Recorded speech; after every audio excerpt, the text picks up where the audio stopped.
안녕하십니까. 한국의 목소리 시청자 여러분. 저는 국정원에서 탈북자 신문관을 하고 나온 이여진이고요. 제가 엄청난 5.18 진실을 밝히기 위해서 오늘 이 자리에 섰습니다. 제 이야기가 여러분의 관심하고는 멀 수도 있는데 꼭 기울여 주셔서 우리나라가 제대로 돌아갈 수 있게끔 많이 시청해 주시기 바랍니다.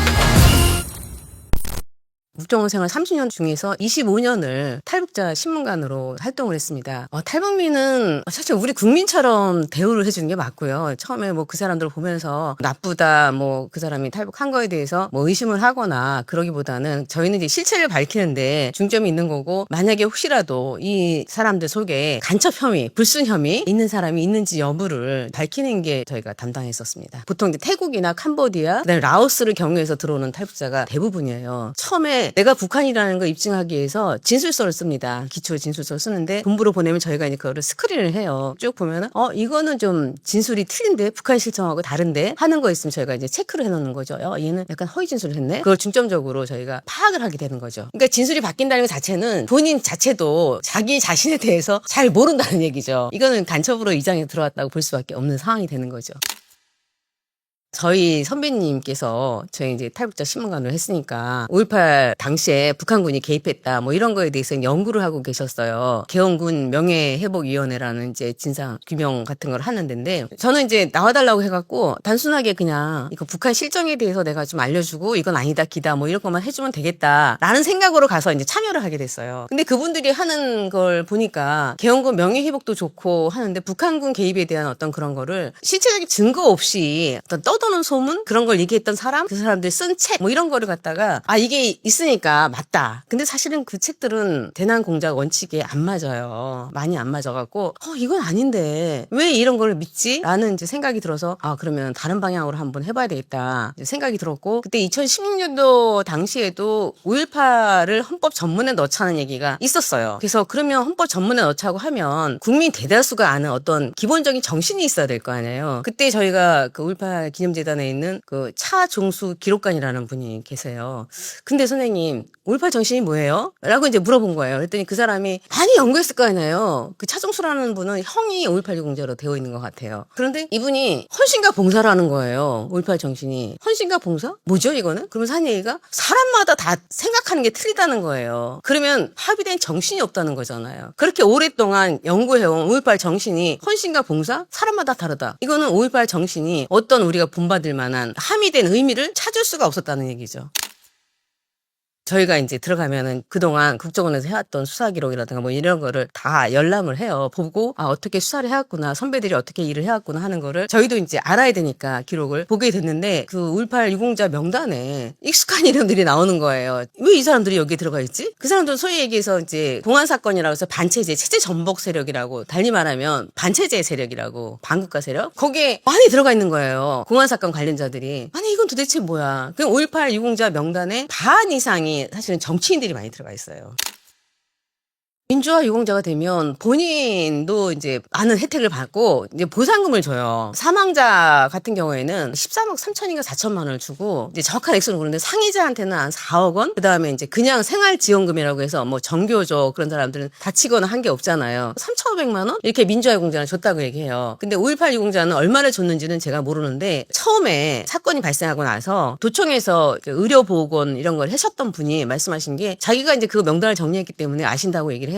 그 사람들한테 이제 피해 지원금 비슷한 거를 죽은 사람, 뭐 다친 사람 뭐 해갖고, 그러면서 많아도 700명 정도? 넉넉 잡아서 유공자로 우리가 그래도 인정해 주시는 사람은 1000명 정도라고 저는 이제 판단을 했어요. 근데 이제 그게 아니고, 그 다음에 이제 민주화 그 5.18 유공자 보상법이 생기면서 김영삼 씨하고 그 비자금 때문에 노태우 대통령 민정당사 판 거 자금, 그 이제 3천억 원인가 4천억 원이라는 얘기도 있어요. 그걸 받은 게 탄로날까 두려워서 협상을 한 거죠. 김대중 씨랑. 그 이후에 유공자로 이렇게 이렇게 만들어주는 거죠. 5.18 유공자 보상법이 생기고 나서 그때 이제 돈 줬는데 그 준 액수가 정확하게 안 나와 있기 때문에 몰라요. 준 거로 얘기를 하는 거예요. 그 다음에 이제 했던 게 2010년도 들어서고 나서 김대중 씨가 대통령이잖아요. 대통령인데 그 사건에 대해서 예를 들어 민청항 사건, 김대중 내라는 뭐 사건 이런 관련자들 5.18 유공자 되어 있는 사람들이 무죄로다가 이제 다 판결을 내려버려요. 그러니까 이 사람들이 재심을 통해서 국가배상을 받아요. 유공자 보상을 준 액수랑 거의 동일한 액수를 받아요. 2차 국가배상 됐고 3차가 언제 있었냐면 2019년도에 5.18 유공자 어떤 분을 한번 만났어요. 근데 그분이 말씀하시기를 형사보상금을 받았다는 거예요. 형사보상금이라는 게 내가 뭐 교도소나 어떤 경찰서에 이렇게 갇힌 거 있잖아요. 그 수용 기간을 근거로 해서 날짜별로 계산해서 줬다는 거예요. 근데 돈이 자기가 보상받은 거랑 똑같은 액수가 나왔대요. 내가 그냥 3,500을 받았으면 형사보상금으로 3,500이 나왔다는 거예요. 그 다음에 있다가 이 사람이 하는 얘기가 40년이 지났는데 여기 다친 게 있어가지고 그런 거로 해서 이게 트라우마가 있다. 근데 이제 이거를 어떻게 이제 판결을 하냐면 노태학 선관위원장 있었잖아요. 2024년 노태학 씨가 모든 어떤 정신적 피해 보상이 흡족하게 이루어지지 않았다. 이게 심리적 보상이죠. 트라우마 있으니까 심리적 보상이 충분하게 이루어지지 않았기 때문에 그 법에 위반되는 것이 아니고 줄 수 있다. 저는 450억이라고 기억하는데 그 정도를 주라고 판결을 했어요. 저희는 이제 계속 강주 사태로 했으니까 강주 사태라고 얘기를 할게요. 그때 당시 이제 불행한 일이 있었잖아요. 사람이 죽고 5월 17일 계엄령이 발령되고 나서 도청 함락이 5월 27일인가 아마 된 것 같은데 그 함락까지 해서 그 사이에 강주시에 있었던 사람에 한해서 5.18 유공자를 해줬어요. 처음에. 그러니까 기간이 굉장히 짧죠. 그 숫자가 이제 처음에는 많지 않았던 거로 저는 이제 기억이 되고 이어서 많은 사람을 해야 되니까 더불어민주당에서 이걸 확장을 한 거예요. 기간을. 그래서 5.18을 전후하여. 5.18 전후라는 게 언제부터 시작되고 언제 끝나는지를 모르잖아요. 언제 어디서 시간이라든가 장소라든가 상관이 없어요. 전국에서 이제 데모를 하거나 뭐 문화원을 갖다가 방화를 하거나 그런 거 상관없이 제주도까지 다 있어요. 유공자가. 거기에 들어갔던 사람들이 정치인으로 많이 나왔다고 제가 얘기를 하잖아요. 누가 들어갔을 거라고 생각이 드는지. 그때 이제 제가 이렇게 분석한 거 보면 60명이 넘게 운동권 출신이 있어요. 이게 문제가 뭐냐면 5.18 민주화 운동이라고 얘기를 해요. 그리고 민주화 유공자가 따로 있어요. 5.18 유공자가 따로 있어요. 근데 5.18 민주화 유공자예요. 용어 전술, 용어 혼란 전술을 일으킨 거예요, 지금. 어젠가 제가 얘기를 들었어요. 뭐 우원식 국회의장이 자기는 5.18 유공자가 아니다. 아, 그럼 민주화 유공자라는 건 얘기를 해야 되는 거 아니에요? 그럼 민주화 유공자라고 얘기를 안 해요. 우원식이 하고 그다음에 같이 활동했던 사람이 노영민 이제 문재인 비서실장. 이분은 태양광 비리랑도 연결되어 있어요. 노영민 씨는. 그다음에 이제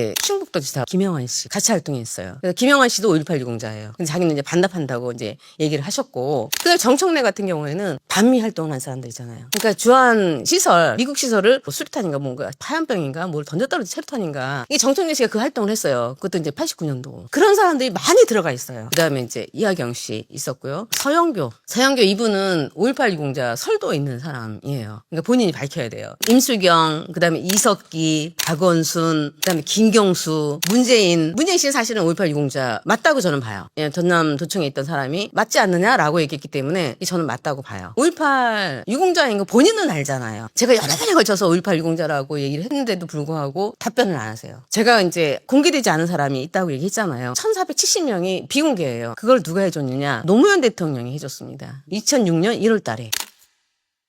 우리가 지금 5.18 특별법 그거 얘기 많이 하잖아요. 더불어민주당이 50명 이상이 있었어요. 민주화 유공자, 5.18 유공자 합쳐서. 그 사람들이 발의를 한 거예요. 근데 자기네들이 자기네 법을 만든다는 거, 이건 이해충돌 방지법에 엄밀하게 위배되는 거예요. 그리고 대한민국 헌법에 어떤 특정인을 대상으로 한 법을 만들 수가 있나요? 그 사람들에 대해서 얘기를 하면 안 된다고 지금 얘기를 하고 있잖아요. 이거 위헌적인 거예요. 5.18 특별법 그거 만들어 놓고 나를 비난한다고 해서 지금 지만원 씨 엄청나게 탄압받았죠. 그다음에 지금 일반 언론사들 같은 경우에도 많이 탄압을 받고 있어요. 뭐 조중진 씨 같은 경우에는 18번인가 뭐 고소고발을 당했다고 하는데 그 고소고발을 한 데가 어디냐면 주체가 더불어민주당이라는 거예요. 저는 이제 박선원하고 추미애한테 저는 이제 고소고발 당했는데 저희가 잘못 알고 얘기할 수도 있어요. 그렇잖아요. 밝힌 게 없으니까 이게 허위사실인지 여부는 누가 판단하나요? 아무도 판단할 수 없어요. 나온 게 없는데 내가 얘기한 게 허위라는 거 어떻게 입증할 거예요? 그럼에도 불구하고 허위사실, 명예훼손 뭐 하면서 굉장히 많은 국민들을 별을 달아주는데 열심히 하는 분들이 더불어민주당이라는 거예요. 그 그 민주화 유공자들이 어떤 공적으로 많이 됐냐면 집회 및 시위에 관한 법률 위반. 그게 3분의 1이 넘어요. 그 사람들이 표현의 자유를 주장했어요. 언론 출판, 결사의 자유를 주장을 했어요. 근데 지금 뭐 유튜브 많이 검열당하고 있죠. 그래서 삭제되잖아요. 그 다음에 언론도 무슨 기사 쓰면은 강제로 내리게 돼 있어요. 내려버려요. 민주화라는 게 뭐야? 민주화의 다양성이잖아요. 여러 의견을 듣고 그 중에서 의견을 수렴해 가는 과정이 민주화라고 저는 봐요. 근데 내 의견만 옳고 내가 하는 대로 안 하면 너는 처벌받아야 돼. 이거는 북한 공산 독재 국가나 있는 일이에요. 국민들을 지금 강제로 표현의 자유를 지금 통제하고 있어요. 그 통제하고 있는 법을 남발하는 데가 어디냐? 가장 많이 민주화를 했다고 해서 모여있는 단체 더불어민주당이라는 거죠. 본인들이 민주화를 추진했다고 소위 말해서 그걸 유공으로 생각을 한다고 하면 이런 법을 만들면 안 돼요. 이틀막법, 정보통신망법 같은 경우에 이거 폐지해야 돼요. 민주화라는 게 네 의견 틀리고 내 의견 틀리고 그렇지만 그 의견을 서로 토론해 가면서 의견을 수렴하는 게 이게 민주화예요. 정책이라는 것도 마찬가지. 그렇게 해서 나오는 거잖아요.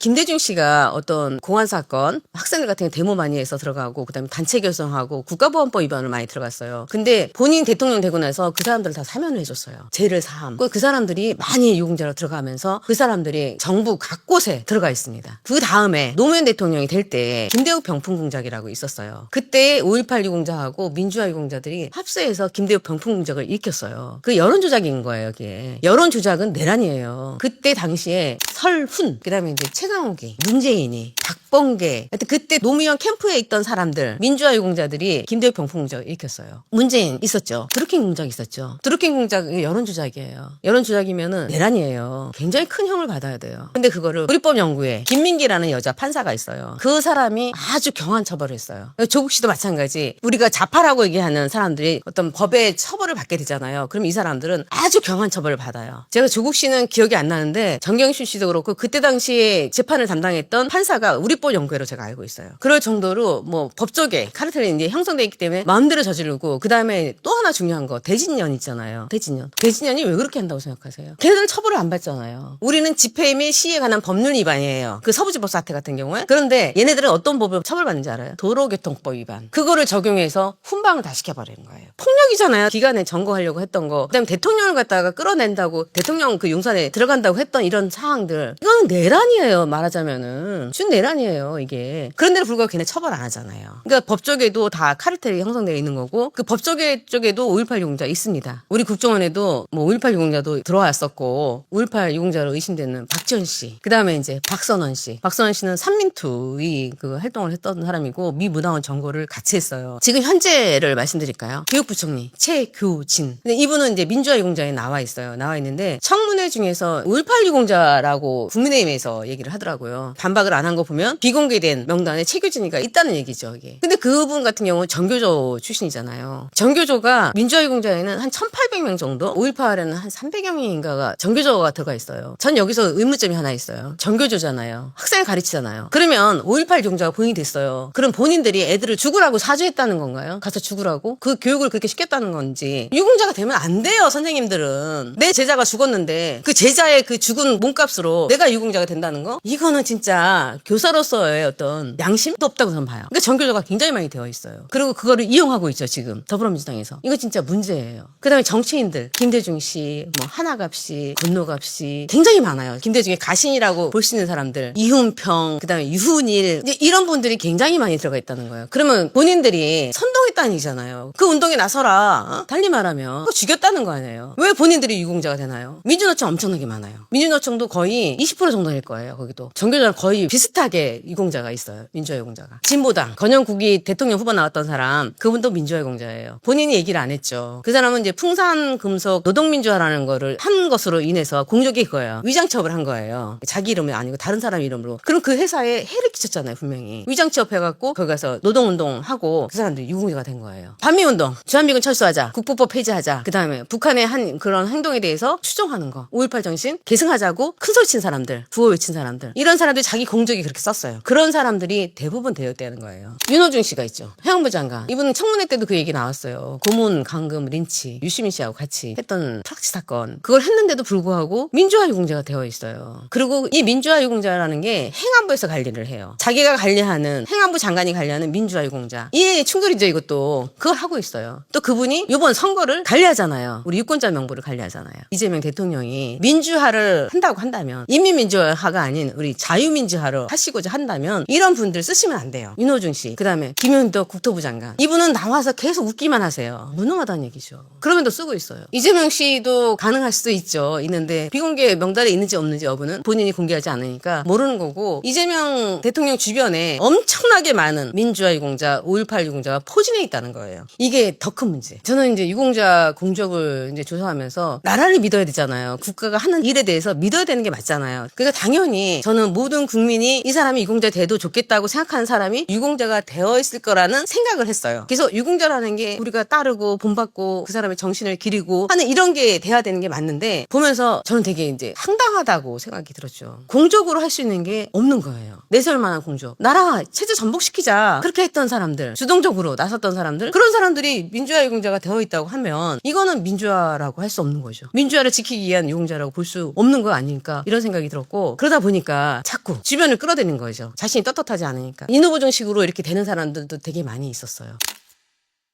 이념이라든가 이제 그거를 잘 모르고 이제 일어나는 현상에 대해서만 제가 말씀드리면, 그때 박정희 대통령이 서거하고 나서 그 최규하 대통령이 임시 들어서서 내가 1년 뒤에 민간한테 이양하겠다, 자기가 통치권을 이양하겠다고 하면서 사람들한테 통합의 어떤 메시지를 보냈는데, 그때 이제 김대중 씨하고 김영삼 씨가 정권을 장악할 수 있는 절호위기가 됐잖아요. 근데 김영삼 씨는 그때 그쪽 당을 장악을 한 상태고, 김대중 씨는 감옥에 들어갔다 나오고 이런 상태이기 때문에 당권을 장악할 수 없는 상황이잖아요. 그러니까 5월 달부터 김대중 씨가 정읍에 가서 이게 봉기에 대한 얘기를 해요. 무장봉기에 대한 얘기를. 만약 일어났을 때 공무원들이 뭐 터치하면 안 되고 하는 어떤 그런 얘기까지 이렇게 하는 게 있어요. 거기 내용을 보면 그런 게 나와요. 근데 북한에서 내려보낸 거는 서울하고 마산하고 강준가? 마산 있었잖아요. 부마 사태가 있었잖아요. 그러니까 이제 그런 거로 해서 그 세 군데에서 봉기가 동시에 일어나는 거로 얘기를 했나 봐요. 그게 이제 서울역 해군이 되면서 이미 끝난 거로 되어 있는데 강준만 봉기가 일어난 거예요. 5월 17일 날 그때 뭐냐면 위험하고 하니까 계엄령을 발동을 하면서 그때 예비검석이라고 해갖고 반체제 활동을 한 사람들에 대한 예비 단속을 해서 이제 김대중 씨가 잡혀 들어갔어요. 거기에 이제 김대중 내라는 뭐라고 해갖고 30-40명인가가 잡혀 들어갔어요. 5월 18일 이제 그때부터 대학생들이 한 얘기가 김대중 석방하라. 그 다음에 전두환 독재, 군부 독재, 작살내자, 뭐 전두환이 처형하자, 뭐 이제 이런 구호를 하면서 데모가 이제 커지니까 크게 되는 거예요. 거기서 데모하는 걸 진압을 하고 해야 되는데 그걸 못하고 또 이제 거기에 있던 경찰 자체도 도망갔다는 거예요. 그 전에 이제 박관현이라는 전남도 총학생회장이 있는데 걔하고 전남 도경국장인 안병하하고 우리가 데모를 하는데 뭐 강제 진압을 하지 않는다, 미락 비슷한 거를 맺었다 어쨌다 뭐 그런 얘기가 있어요. 진실은 모르죠. 그렇게 해갖고 안병하 씨가 도망을 가요. 경찰이 치안을 책임져야 되잖아요. 치안을 책임지지 않는 거예요. 그래서 5월 21일 날 그때 지휘하려는 차량들이 공수부대랑 같이 들어오기 위해서 들어오는 길목에서 지휘 차량이 피살이 됐어요. 거기에 이제 무기도 있었고 그게 다 피살을 당했어요. 그거를 했다고 하는 무장 봉기 계획이라고 하는 자유노트가 작성된 게 80년 5월 9일이었어요. 거기에 썼던 사람이 송선태. 근데 송선태 씨는 어떤 사람이냐? 문재인 대통령이 들어서고 나서 계속해서 5.18 진상규명위원회를 활동을 해요. 그래서 이제 그 송선태 씨가 위원장이 됐어요. 그 사람은 5.18 유공자거든요. 5.18 유공자가 5.18 진상을 가리는 일을 한다는 게 이 사실은 마땅치 않은 거죠. 이해관계 충돌이 되는 거죠. 그것도 5.18 유공자인 문재인이가 그걸 또 사인을 하고 그 다음에 5.18 유공자 바글바글한 더불어민주당에서 그거를 통과시키고, 근데 이런 어떤 불합리한 게 있었던 거예요. 근데 그것을 갖다가 내가 5.18 유공자다 하는 걸 밝혀야 되는 게 아니에요. 국민들한테. 그래서 국민들로 하여금 평가를 받게 해야 되는데 그거를 다 숨겨요. 그 지휘차량 피탈해서 어디를 가냐면 기아자동차로 가요. 기아자동차 안에서 차량하고 탱크를 끌고 나와요. 누가 어떻게 가서 갔는지, 누가 주동을 했는지 그 주동자는 안 나와요. 없어요. 주동자가 없는 상태에서 시민들이 자발적으로 이제 한 것처럼 이렇게 되어 있어요. 여기서 이제 북한군 개입이라는 얘기가 그래서 나오는 거예요. 그렇게 해서 이제 피탈되고 그 다음에 무기고 습격이 이루어지는 거예요. 계엄령이 가서 진압하는 것보다 무기고 습격이 먼저 일어났어요. 44개 무기고가 습격당했다고 얘기하잖아요. 있잖아요. 그거 누가 습격했을까요? 어떻게 경찰서 그 무기고를 트럭으로 갔다가 박살을 내버려요. 이게 국가 재물이에요. 그거를 민간인들이 탈취를 한다? 가능하다고 봅니까? 강주 사람들 예전에는 보수 쪽이었어요. 그런데 그런 사람이 동원돼서 했다? 이것도 좀 의문점이에요. 그렇고 나서 이제 무기를 가지고 나왔는데 무기를 쓸 줄 모르잖아요. 누가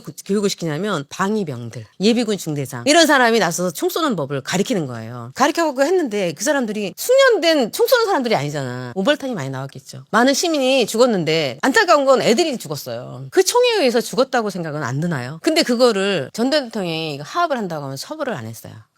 그 사람들이 무기고 털고 다이너마이트 훔쳐오고 했던 그 사람들이 유공자가 다 되어 있어요. 정권이 바뀌고 세상이 바뀌어도 이런 거는 있어서는 안 되는 거예요. 유공자로 되어서는 안 되는 거예요. 헬기에 사격하고 군인들한테 총격 거누고 버스로다가 경찰을 죽이고 이런 사람이 유공자가 되어 있는데 국민들은 이걸 납득할 수 있을까요? 이거를 저도 조사하기 전까지는 몰랐죠. 당연히 합당한 기준에 의해서 이게 됐으리라고 생각하지 그 사람까지 유공자로 되어 있다고는 생각을 못했어요. 그러다 보니까 이게 사람이 숫자가 늘어나고 인후보증을 하기 시작하는 거예요. 인후보증이라는 게 그 사람 내 옆에서 그때 데모를 했어. 그때 다쳤어. 라고 진술을 해주는 거죠. 서로가 짜고. 최근에도 제가 그 얘기를 들었어요. 어떤 사람이 이름은 얘기를 안 할게요. 거의 30억 원가량을 받게 했대요. 인후보증을 통해서. 그래서 제가 정보공개 청구를 했죠. 이런 거 부정수급자가 있다고 얘기를 하는데 이거 밝혀달라. 안 밝혀요. 그래서 제가 감사원에도 얘기를 했어요. 감사원. 5.18 유공자는 강주시에서 담당을 하고 있고 강주시도 여기서 하면 안 돼요. 이해관계 충돌이에요. 그 강주시장 강기정이가 민주화 유공자로 나와요. 근데 강기정이도 5.18 유공자의 가능성이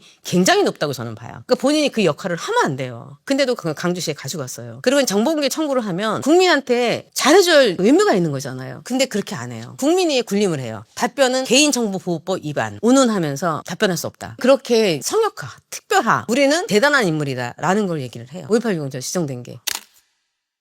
우리가 진짜 유공자라고 하면 뭐 얘기 안 해도 상관이 없어요. 근데 이분들 자체가 어떤 기준 없이 되어 있고 체제를 갖다가 반대하는 사람들이 되어 있다는 거. 이런 사람들의 자식이 혜택을 보고 있어요. 이 사람이 정당하게 유공자가 됐으면 줘도 상관이 없어요. 국가 발전을 위해서 국가 민주화를 위해서 노력을 했으니까 줘도 돼 라고 인용을 할 수 있지만 그게 아니고 반체제 활동하고 어떤 국가폭력이라는 반인권적인 그런 행동을 한 사람이 유공자가 되어 있다는 거. 이거 어떻게 본받나요? 우리도 그런 일을 하라는 얘기는 아니겠죠 설마. 그런 사람들이 2018년도에 가족 포함해서 6만 명이라고 했는데 아마 지금은 더 늘어났을 거예요. 곳곳에 유공자 자녀로서 들어간 사람들 되게 많아요. 국정원에도 있었어요. 그러면 동등하게 이게 경쟁이 돼야 되는데 경쟁조차도 안 되잖아요. 0점 몇 점으로다가 당락이 갈리는데 공무원 같은 경우에는 최소 9급이라고 했을 때 뭐 1년 연봉을 한 3,600이라고 쳐요. 30년 정도 일한다고 할 때 9급은 더 할 수 있죠. 그러면 3,600 단순히 해도 그게 얼마가 돼요? 40년을 해보세요. 3억 6천 3억 6천 하면은 10억이 넘어요. 그 다음에 요새는 늦게 죽잖아요. 그러면 그 30년 이상을 또 돈을 거의 비슷한 금액을 준단 말이에요. 연금을. 그 사람한테 가는 혜택이 엄청난 거예요. 이거 돈이에요, 돈. 그 돈을 진짜도 아닌 그 우리 기준에도 안 맞는 반인권적인 행동을 했던 반인도적인 행동을 한 이런 사람들한테 준다는 거. 이거는 난 젊은 청년들이 분노를 해야 된다고 생각을 해요. 내 먹거리예요. 내가 세금 냈어요. 근데 그게 엉뚱하게 가고 있잖아요. 우리 어른들 같은 경우에는 이 사회를 공정하고 정의롭고 그런 사회라고 믿고 있어요. 근데 실제로 이렇게 보니까 그게 아니고 자기들만의 세상을 구축해서 더불어민주당만이 살 수 있는 더불어민주당과 어떤 협력 관계가 있는 그런 사람들만이 살 수 있는 구조로 해서 우리 청년들이 들어갈 수 있는 사다리 같은 것도 없애버리고 있어요 지금. 여러분들이 자유롭게 살아야 되고 내가 낸 세금이 정당하게 집행돼야 되고 그런데도 불구하고 불법적인 어떤 행동을 했던 사람들한테 집행되고 있다는 이 사실 이거에 대해서 청년 여러분들이 알고 깨달아야 된다고 저는 생각합니다. 제가 처음에 이거를 조사를 할 때는 진짜 유공자가 어떤 내세울 수 있는 유공이 있었으면 좋겠다는 생각을 가지고 했지 근데 실제로 보니까 그렇지 않았다는 거에 대해서 굉장히 놀랐고 방송 여러 군데 나가다 보니까 이제 동기생들도 전화가 오고 아는 사람도 전화가 와서 몸조심하라고 어디 방송에 나가면 나는 절대로 자살하지 않는다는 얘기를 하라는 거예요. 여기 민주사회예요. 자유롭게 정의롭게 국민들이 살아갈 만한 세상을 만들어주는 것이 더불어민주당도 해야 될 일이에요. 근데 더불어민주당에 있는 민주화 유공자들 5.18 유공자들이 본인들이 그걸 주장을 해서 이 세상을 자기네들이 민주화 시켰다고 자랑스럽게 자부심 갖고 지금 행동하고 있는 거 아니에요. 그러면 그것을 다른 사람도 더 많이 누리고 향유할 수 있게 해주는 게 맞다고 보는데 그럼에도 불구하고 그들이 어떤 특권을 지키기 위해서 그 사람들만을 위한 특별 특별법을 만들고 그들에 대해서 어떤 얘기를 하거나 비난을 하거나 할 수 없게 했다는 이 자체. 그 다음에 국민들로 하여금 어떤 공포, KBS의 어떤 공포 정치를 느끼게 한다고 얘기를 하더라고요, 사람들이. 왜 대한민국이 이렇게 사람을 갖다가 이렇게 위축되게 만들어서 활동을 못하게 하고 이런 사회를 만들어 가는지, 진정 본인들이 원하는 세상이 이런 거였는지 저는 묻지 않을 수가 없어요. 묻고 싶어요. 제가 보는 게 이게 제만의 편향된 시각일 수도 있어요. 그러니까 제가 잘못됐다고 하면 저에 대해서도 그거는 잘못됐으니까 선생님 이렇게 평가를 해야 됩니다 라고 말할 수 있는 청년들이 많이 나왔으면 좋겠어요. 정치에 무관심하면 안 됩니다. 무관심하면 그만큼 청년 여러분의 어떤 이득 같은 게 없어져 버려요. 내가 누릴 수 있는 거, 당장 7월달부터 시행되는 정보통신망법 그거 보세요. 여러분들 자유롭게 말도 하고 행동도 하고 해야 되는데 뭐 CCP 아웃 했다고 조사받고 이런 게 어떻게 이 나라에서 있을 수 있는 얘기죠. 이게 잘못됐다는 거, 그 화살이 결국은 나한테 온다는 걸 깨닫고 청년 여러분들 많이 이 사실을 전파해 주시고 분노해 주시고 또 참여해 주시기 바랍니다.